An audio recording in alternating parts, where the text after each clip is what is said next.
Midi kita bisa bermuajahah dalam forum Sarasehan Seni dan Budaya atau yang disingkat dengan Porsabda. Tema kali ini jas merah. Ini seperti yang digaungkan oleh Soekarno, yakni jangan lupakan sejarah. Nah, untuk acara pada malam hari ini akan diisi 4 materi yang menurut saya tepat dengan tema. Yang pertama nanti Popola Midi sebagai pelaku sejarah, kemudian Mas atau Pak atau yang Mas Agung Gunastiko dari sisi guru sejarah, kemudian nanti Popo Kiwawan Susilya dari sisi budayawan, dan nanti yang terakhir dari Kiai Haji Dr. Teguh selaku akademisi. Nah, mungkin sebagai bentuk apa istilahnya, nanti ini bentuknya santai saja. Nanti kawan-kawan audiens semua bisa setelah pemaparan 4 materi ini dan setelah nanti testimoni bisa kita tanya jawab lah, biar nanti suasana di forum ini bisa lebih hidup lagi. Untuk yang pertama, monggo Popola Midi sebagai pelaku sejarah bisa memberikan wajangannya, bisa memberikan tanya dan waktu dan tempat kami persilahkan. Waktu yang ada situ. Monggo. Kalau mau dipesan nih, Mek. Monggo. Assalamualaikum warahmatullahi wabarakatuh. Bismillah, alhamdulillah, wassalamualaikum warahmatullahi wabarakatuh. Para bobo, Pulau Sebat, Pandega muda, muda yang dituakan. Nah ini, saya tua yang ingin tetap muda. Nah ini, jadi kemarin kula nderekaken panjenengan ingkang sami rawuh ing dalem menika dalam forum silaturahim ingkang nyadewaken kula nggih. Matur agung ingkang panuwun ing wekdal menika kula kebagian utawi pepanggihan menika. Alhamdulillah wa syukurillah. Yang paling berbahagia di malam ini adalah saya mendapat kehormatan yang rasanya itu lain dari yang lain. Apalagi ini fokusnya, kerucutnya adalah mengarah kepada sejarah kelahiran NKRI. Saya terutama sangat tertarik kepada adik-adik putra Bapak Teguh dari IAIN. Saya sangat tertarik. Jas merah. Jangan sekali-sekali meninggalkan sejarah. Ular-ular tertulis sudah saya sampaikan kepada adik-adik, itu hanya sekedar ular-ular. Aplikasi apa yang dapat kami paparkan bisa tidak berturutan, tetapi satu kemasan. Singkat kata, jas merah. Hanya satu kata, sederhana banget. Tetapi cerita kesejarahannya ini cukup panjang. Indonesia merdeka. Setelah melewati bangsa Indonesia ini hidup di bawah telapak kaki penjajah. Nuwun sewu adik-adik, para bobo. Kira-kira yang usia tertua kok saya sendiri. 82 plus setengah tahun. pemuda-pemuda Indonesia, Soekarno CS, banyak para pendahulu ya yang memerdekakan bangsa Indonesia ini bersatu. Tadi Indonesia Raya pertama dinyanyikan itu adalah kumpulannya orang-orang yang memperjuangkan Indonesia merdeka. Itu. Jadi setelah Indonesia merdeka, sekutu datang lagi ke Indonesia. Jadi, waktu lari ke Inggris, janji, aku emang ngono mempertahankan Indonesia. Tak opai. Jadi dibagi, itulah. Rumangsane negara ini sapa nggih dum-duman. Inilah yang adik-adik para muda-muda ini apa ya, sebagai persepsi ya, memori, kesejarahan, historical. Jadi ini. Maaf, langsung saya kaitkan dengan jas merah. Jas merah ini adalah pidato Soekarno tahun 66. Saya melihat nungguin di depan Istana Merdeka Jakarta. Sepenuh lapangan Merdeka jubel warga Jakarta mengikuti pidato itu. Tetapi situasinya adalah sudah tidak menentu. Percaya dengan pemimpinnya apa tidak lagi. Jadi pidato jas merah jangan sekali-sekali meninggalkan sejarah. Ini adalah seusai Soekarno ngunggah Pancasila. Ini adik-adik mahasiswa, betul-betul saya bangga dengan keremajaannya.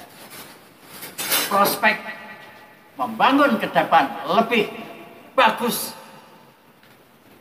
Insya Allah situa ingin tetap bersama. Tuturi andayani Bobo Haji mawantu-wantu angin matur kula pengin dherekaken penyanpun Bobo salebeting mandhegani para putra mahasiswa.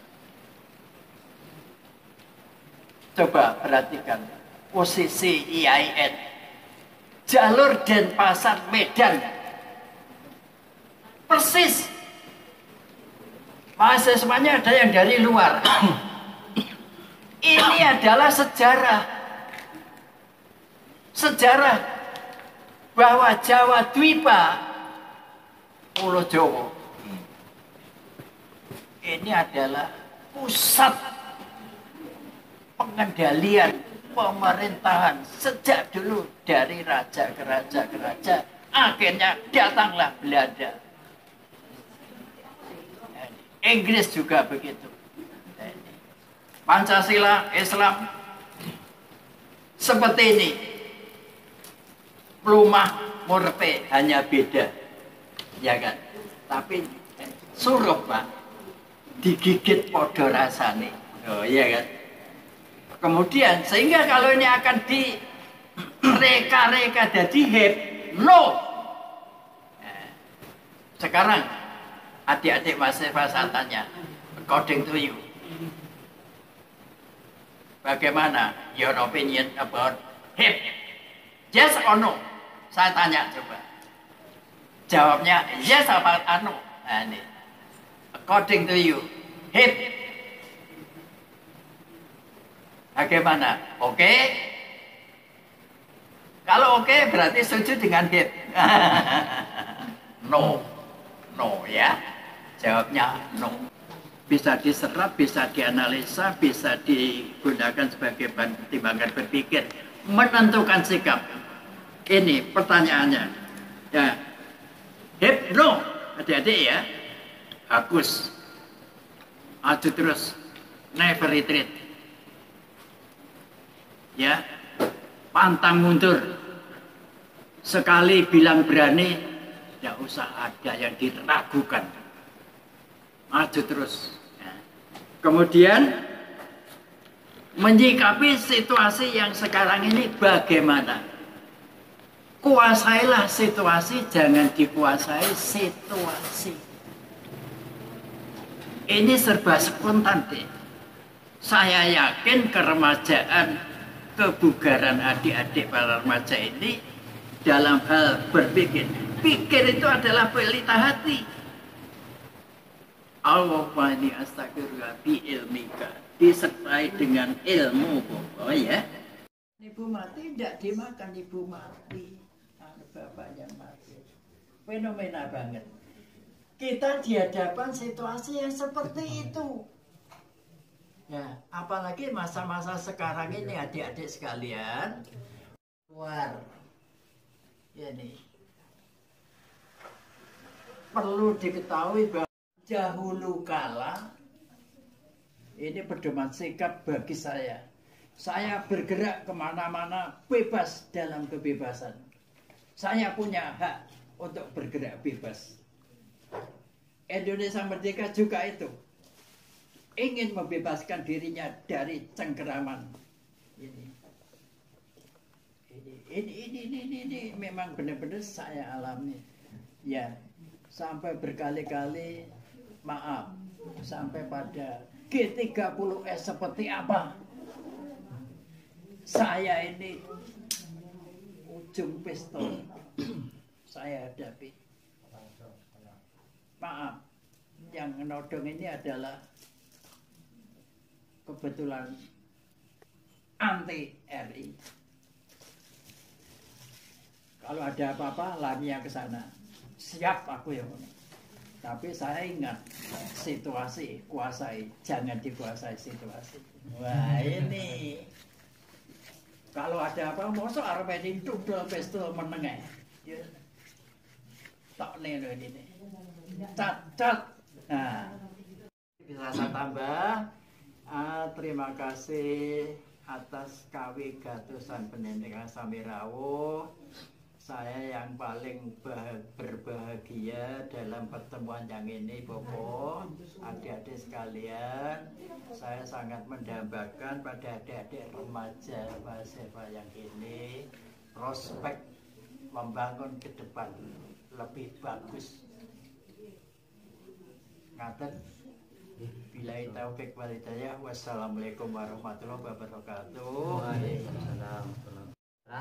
Pasti akan banyak data. Kalau ada beberapa teman yang dari sejarah, akan banyak data yang bisa dihimpun. Nah, berikutnya dari sejarawan Tulungagung yang akan menjelaskan tentang sejarah kemerdekaan, wabil khusus nanti di Tulungagung, dan bisa juga nanti dipaparkan dari perspektif sejarah yang baik teks di pelajaran maupun di luar pelajaran, karena biasanya kadangkala kalau di obrolan Ma'iyah itu ada sejarah yang di luar teks pelajaran. Silahkan. Assalamualaikum warahmatullahi wabarakatuh. Alhamdulillah hingga detik ini kita masih oleh Allah diparingi segala hal sehingga kita bisa berkumpul belajar bersama di sini. Sekali lagi saya tegaskan bahwa saya bukan sejarawan. Saya hanya pencinta sejarah. Makomnya belum sampai sana. Saya hanya orang yang senang dengan sejarah dan kebetulan bekerja di bidang itu. Kalau saya membaca yang di-share Pak Wawan kemarin tentang momentum kemerdekaan Indonesia, kemudian dengan judulnya adalah Jas Merah, ada beberapa hal yang menurut saya menjadi salah kaprah gitu ya. Tadi yang disampaikan tadi ada benarnya bahwa ada beberapa hal yang salah kaprah. Yang pertama tentang kita dijajah Belanda 350 tahun. Jadi sebenarnya tidak selama itu. kalau kita bicara pada data sejarah. Sebelum saya ngomong itu, kita coba ke belakang sebentar. Jadi orang-orang Eropa sampai ke Indonesia itu ketertarikannya pada yang namanya rempah-rempah. Rempah-rempah di pasar dunia itu merupakan komoditas yang luar biasa, sangat mahal, sangat eksklusif, bahkan dipenuhi dengan mitos-mitos. Makanya orang-orang Eropa itu kalau sudah bisa menggunakan rempah, itu status sosialnya termasuk orang yang tinggi, karena untuk mendapatkannya itu susah dan mahal. Kemudian pada satu waktu Konstantinopel, kota pelabuhan di Portugis, itu di Eropa dikuasai oleh pedagang-pedagang Islam. Nanti Pak Teguh barangkali yang sangat paham. Nah, akhirnya kalau saya analogikan, Eropa itu adalah ruangan ini, Konstantinopel adalah pintu ini. Ketika pintu ini ada yang mengatur, maka lalu lintasnya pasti akan sesuai dengan apa yang menguasai. Demikian juga dengan distribusi barang. Rempah-rempah yang biasa masuk itu kemudian di stop. Yang terjadi maka hukum ekonomi berjalan. Kalau permintaannya besar tapi ketersediaan barangnya sedikit, maka harganya melambung. Itu yang memang dimainkan. Jadi di satu sisi mereka menguasai secara politik, di satu sisi juga ekonominya dikuasai. Itu luar biasa. Maka kemudian orang-orang Eropa ini berinisiatif untuk mencari sebenarnya di mana sih rempah-rempah itu kan. Nah, dari cerita-cerita pelaut-pelaut Tomo Pires dan sebagainya, bahwa konon nan jauh di sana di timur, di ujung dunia itu ada sebuah pulau di mana rempah-rempah itu tumbuh dan itu surga di sana. Jadi bercampur dengan mitos dan sebagainya. Akhirnya kemudian para pelaut-pelaut dari Spanyol, dari Portugis ini melakukan penjelajahan samudra. Termasuk yang kita kenal dengan Columbus yang tersesat itu ya. Jadi Columbus itu sebenarnya tersesat, dia mencari India tapi tidak ketemu. Dia berlayar sampai di Kepulauan Bahama, dikiranya itu sudah sampai India, padahal belum. Makanya dia menyebut orang aslinya Indian, padahal salah itu ya. Cari rempah tidak ketemunya malah cabai. Jadi Lombok itu dibilang rempah. Karena kok rasanya tidak sama, ya memang bukan rempah itu. Jadi kekonyolan itu terjadi di awal-awal. Baru kemudian pelaut-pelaut semacam Portugis dan sebagainya itu menjelajah sampai ke Tanjung Harapan di ujung selatan benua Afrika, Tanjung Harapan itu. Kemudian berlanjut, ternyata masih kurang ke timur lagi. Barulah pada 1511 Portugis itu mendarat di Malaka. Mereka beranggapan inilah pusatnya rempah-rempah. Ternyata bukan. Malaka hanya pasar saja. Ternyata bukan di sini. Jelajah lagi ke timur lagi. Konon ada sebuah pulau yang kecil namanya Ternate, Tidore di Kepulauan Maluku itu. Konon di sana. Maka kemudian 1512 orang-orang ini sampai di Kepulauan Maluku di Ternate dan Tidore. Ketemu ternyata di sini tuh cengkeh, pala, kemudian yang wangi itu cenggana dan sebagainya. Langgone ini neng kene gitu. Maka ditemukanlah itu yang selama ini diliputi dengan mitos-mitos itu kemudian mulai terkuat. Dan yang terjadi ya mereka mendapatkan barang dengan harga yang murah karena langsung dari kebunnya kemudian dikapalkan sampai ke Eropa dan itu berjalan terus. Tapi kemudian pada 1521 Spanyol datang dari arah yang berbeda. Jadi sebenarnya saya ingin mengatakan bahwa yang menguasai Indonesia bukan Belanda saja gitu. Ada banyak sekali yang menguasai Indonesia. Jadi yang pertama tadi Portugis. Kemudian 1521 Spanyol datang, tapi tidak lama karena Spanyol ini melanjutkan perjalanannya Magellan yang mengelilingi dunia itu. dari jalur Filipina. Jadi dari kalau kita lihat peta dari atas turun ke Maluku, ketemu di situ. Dan karena di Eropa sudah kedua negara ini sudah oyel-oyelan gitu, sampai hari ini Piala Dunia kan masih gitu kan. Spanyol atau Portugis masih. Nah, akhirnya terjadi konflik juga crash di Maluku, sehingga 1529 ditandatanganlah satu perjanjian yang namanya Perjanjian Saragossa, bahwa dunia ini dibagi jadi dua, garisnya adalah, batasnya adalah ekuator, katakanlah gitu, enak ngomong gitu. Di sebelah bawah ekuator itu bagiannya Portugis, di bagian atas ekuator Katulistiwa itu bagiannya Spanyol. Maka dari perjanjian itu Spanyol akhirnya meninggalkan Maluku. Yang menguasai Maluku adalah Portugis. Berjalan terus perdagangan, penguasaan sebenarnya ya, itu berjalan terus. Baru pada 1596 datang pelaut-pelaut dari Belanda. Mereka mendarat pertama di Banten. 1596. Tapi tidak disambut dengan baik karena barangkali mereka merasa sangat bangsa barat, bangsa maju gitu ya, terus seenaknya sendiri. Akhirnya oleh pemerintahan kerajaan Banten pada waktu itu ditolak.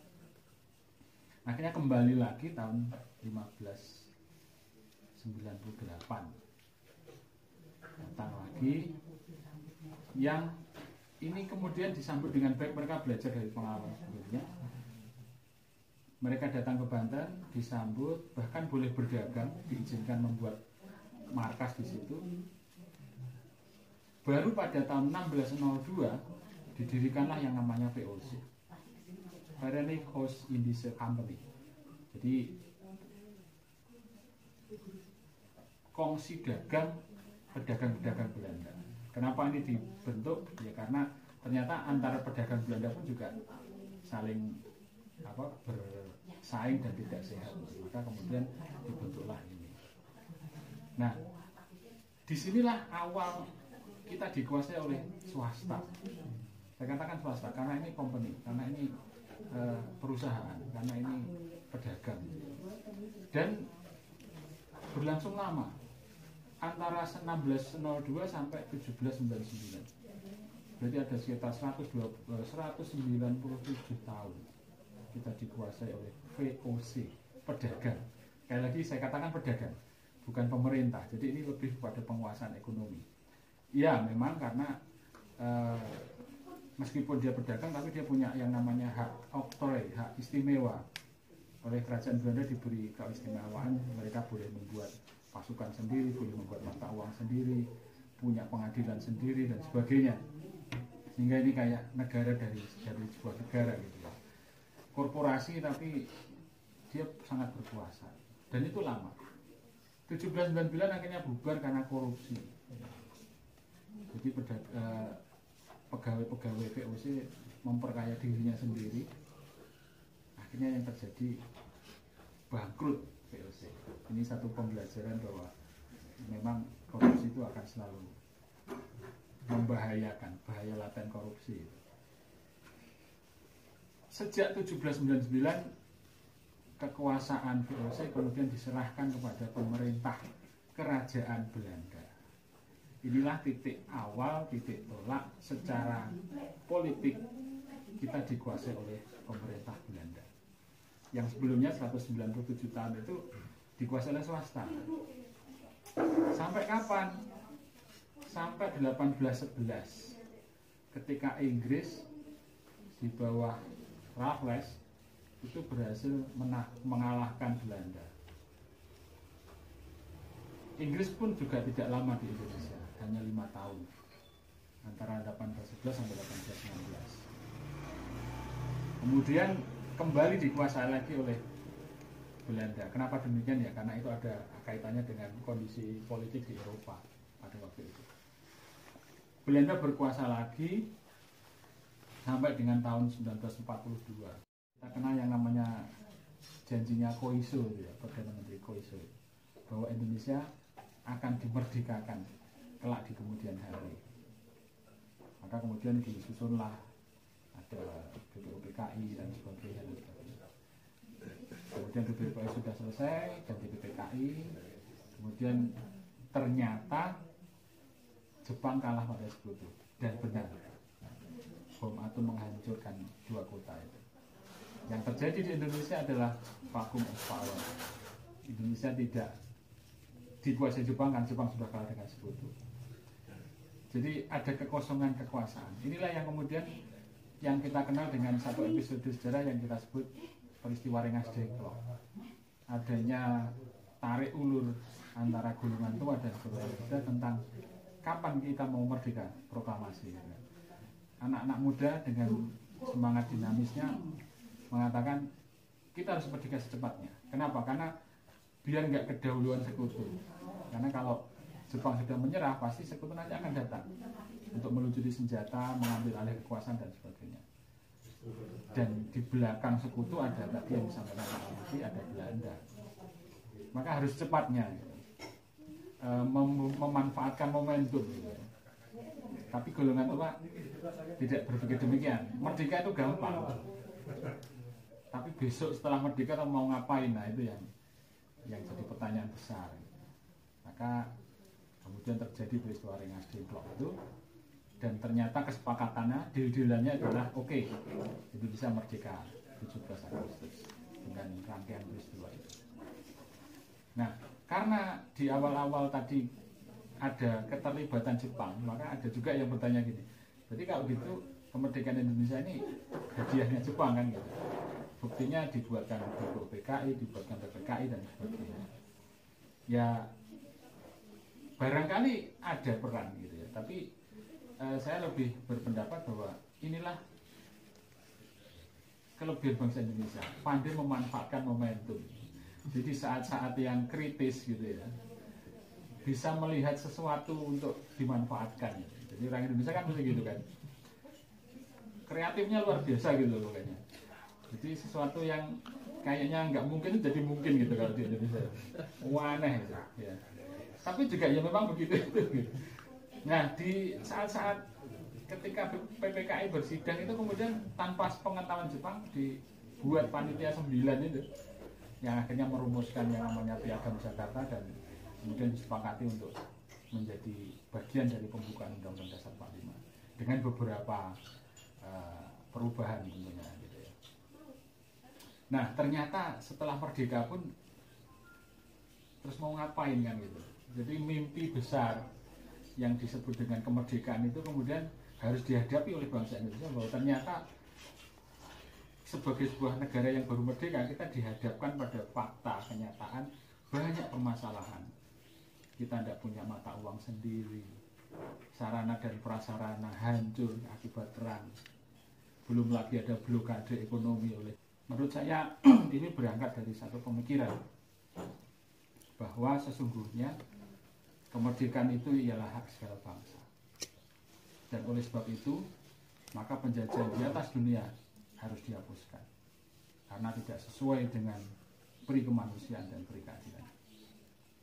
Dan perjuangan kemerdekaan Indonesia telah sampailah pada saat yang berbahagia dengan selamat sentosa, mengantarkan rakyat Indonesia ke depan pintu gerbang kemerdekaan negara Indonesia yang merdeka, bersatu, berdaulat, adil dan makmur. Atas berkat rahmat Allah yang Maha Kuasa dan dengan didorongkan oleh keinginan yang luhur supaya berkehidupan kebangsaan yang bebas, maka rakyat Indonesia menyatakan dengan ini kemerdekaannya.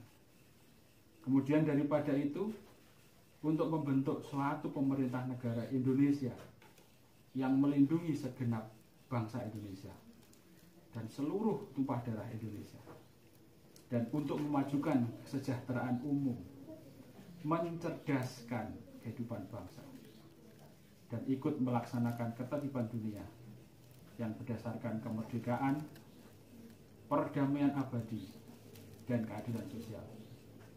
Maka disusunlah kemerdekaan kebangsaan Indonesia itu dalam suatu undang-undang dasar negara Indonesia yang terbentuk dalam suatu susunan negara Republik Indonesia yang berkedaulatan rakyat dengan berdasar kepada ketuhanan yang Maha Esa, kemanusiaan yang adil dan beradab, persatuan Indonesia, dan kerakyatan yang dipimpin oleh hikmat kebijaksanaan dalam permusyawaratan perwakilan, serta dengan mewujudkan suatu keadilan sosial bagi seluruh rakyat Indonesia.